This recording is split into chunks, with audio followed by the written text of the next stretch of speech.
लोकसभा चुनाव में Bharatiya Janata party UP की आधी से ज़्यादा सीटें हार गई, लेकिन सबसे ज़्यादा चर्चा अयोध्या की हो रही है। पूरे देश में इस बात की चर्चा हो रही है, चाहे सोशल मीडिया की बात करें, व्हाट्सएप ग्रुपों की बात करें, लोग ये चर्चा कर रहे हैं कि आखिर अयोध्या में बीजेपी कैसे हार सकती है। हालांकि ये पहली बार नहीं है, बल्कि इससे पहले भी भाजपा यहाँ पर चुनाव हारती रही है, लेकिन इस बार प्राण प्रतिष्ठा के बाद चूंकि एक माहौल बना था बीजेपी के पक्ष में और बीजेपी इसे बहुत ही सेफ सीट मान रही थी। वैसे में अगर बीजेपी यहाँ पर चुनाव हारी है, लोग सवाल पूछ रहे हैं, तो इस वक्त मैं अयोध्या में हूँ और इसी सवाल को यहाँ के लोगों से, यहाँ के संतों से समझने की कोशिश कर रहा हूँ। मेरे साथ विष्णुदास जी हैं। विष्णुदास जी, चुनाव संपन्न हो चुका है और रामनगरी, धर्मनगरी इसको कहा जाता है। क्या वजह, क्या मानते हैं इस हार के पीछे? मुख्य कारण यही है कि अयोध्या से बीजेपी नहीं हारी है, बीजेपी अयोध्यावासी ही हार चुके हैं। कैसे? जाति को लेकर के जो उन्होंने बंटवारा किया, भेदभाव किया और जाति को लेकर के उन्होंने मतदान दिया, यह अयोध्यावासी अपने भविष्य को खुदे खराब कर चुकी है।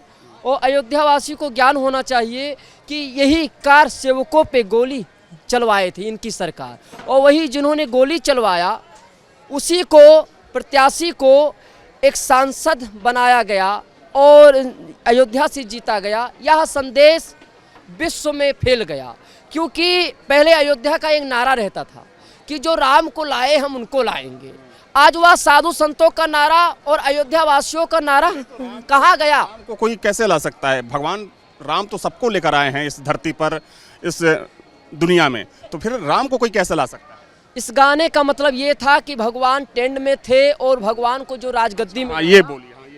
इसका ये गाना का अर्थ ये होता है। मैं यही अयोध्यावासी से मैं पूछना चाहता हूं कि जब तुम्हारा लोगों का नारा था कि जो राम को लाए हम उनको लाएंगे, आज तुमने वो विश्वासघात किया।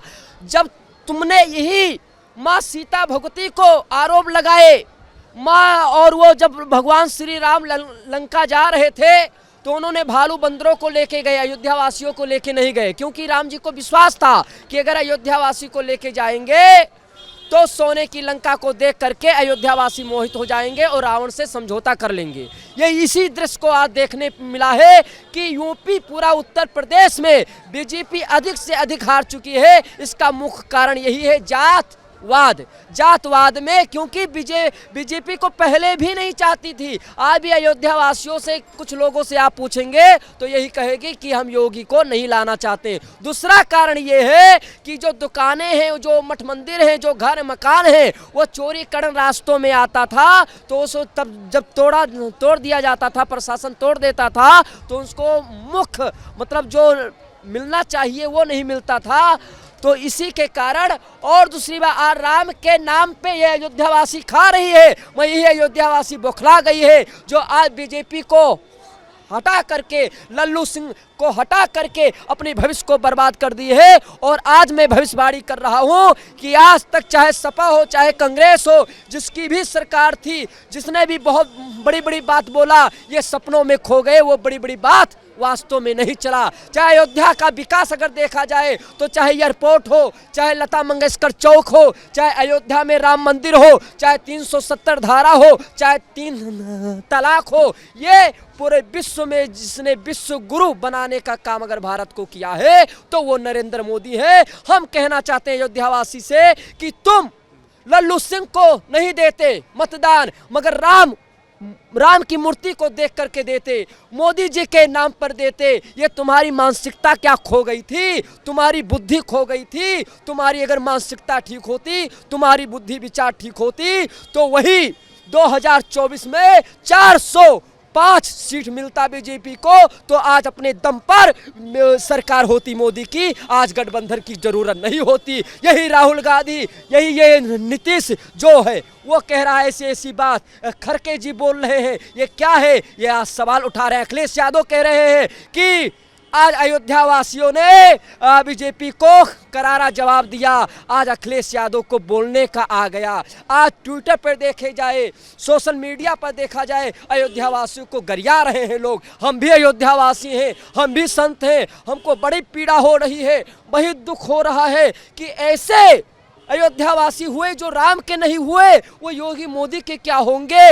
आज मुझे विश्वास हो गया कि यही त्रेता जो आ गया जब माता सीता पे लांछन लगाए थे, आज यही अयोध्यावासी हैं। अयोध्यावासी किसी के नहीं हो सकते हैं। ये अयोध्यावासी बदलू का काम करती है, बदलती रहती है। सरकार तो एक बार बदलती है, मगर ये जनता बदलती रहती है हमेशा। बताइए विष्णुदास जी, योगी सरकार ने पिछले 7-8 सालों में देखा जाए तो चूँकि ये भक्ति पथ जहाँ हम लोग खड़े हैं, धर्म पथ, राम पथ, ऐसे तमाम प्रोजेक्ट्स जो थे योगी सरकार ने शुरू करवाए। लेकिन कहा जाता है कि जो वोट जब पड़ता है ना, जनता जब वोट देती है तो वो ध्यान में रखती है कि सरकार ने क्या काम कराया है। तो क्या माना जाए कि जो विकास का मॉडल का जो नारा दे रही थी भाजपा, यहाँ के लोगों ने उसको नकार दिया? उसको नकार दिए। और दूसरी बात, जो भाजपा ने नारा दिया था विकास का, वो नारा आपको देखने को मिलेगा। लाखों अरबों की संख्या में श्रद्धालु आ रहे हैं। और यही अयोध्या थी जो लाइट नहीं रहता था, यही अयोध्या थी जो सड़कें बेकार थी, यही अयोध्या थी जो खून की नदियां बहती थी, यही अयोध्या थी जो कार से पे गोली चलवाया गया था। क्या ये अयोध्यावासी भूल चुके हैं? क्या वो अंधे हो चुके हैं जो अंधे होकर के एक समाजवादी पार्टी के प्रत्याशी को सांसद बनाए? मैं कहता हूं अयोध्यावासी को कि क्या तुम्हारे आंखें नहीं था, क्या तुम्हारे नेत्र नहीं था जब डंडा बरसाया जाता था साधु संतों पे, जब कार से पे को गोली चलवाया जाता था। 500 तक भगवान श्री राम लला टेंट में हमारे रहे, तीनों लोक के मालिक, और जब सिंहासन पे विराजमान हो गए, बहुत बड़ा मुद्दा था राम का, मगर राम को नहीं देखा ये अयोध्यावासियों ने, और सीधे जात में भेदभाव करके और सपा को दे दिया मतदान या और विजय प्राप्त करा दिया। ये बहुत बड़ी दुख। ये तो लोगों की अपनी मर्जी है ना, ये तो जो भी लोग वोट करते हैं उनकी अपनी मर्जी है कि वो किसी को भी वोट दे सकते हैं। उसमें आप लोग कौन होते हैं बोलने वाले? अपनी मर्जी है, मैं विश्वासघात करना भी तो अपराध है। ये अयोध्यावासी ही तो नारा लगाते थे कि जो राम को लाए हम उनको लाएंगे। कहाँ गए अयोध्यावासी की नारा? क्यों झूठ बोलते थे? विश्वासघात क्यों किए? सबका मन है, आपका सभी जनता अपने मन में है, जिसकी इच्छा हो तो उसी को देंगे वोट, वो ठीक है। आप बोल रहे हैं विश्वासघात, लेकिन ये तो लोगों का अपना अधिकार है। लोकतंत्र में मत का अधिकार होता है कि लोग उस चीज के लिए स्वतंत्र होते हैं कि वो जिसको चाहे उसको वोट दे दें। तो फिर ये जो आप बोल रहे हैं कि ये विश्वासघात है, फिर किस तरह का विश्वासघात की बात कर रहे हैं? विश्वासघात इसलिए है कि जब 2014 में प्रधानमंत्री के रूप में नरेंद्र मोदी आए थे पहले, और ये 2024 में विश्वासघात क्यों किया गया?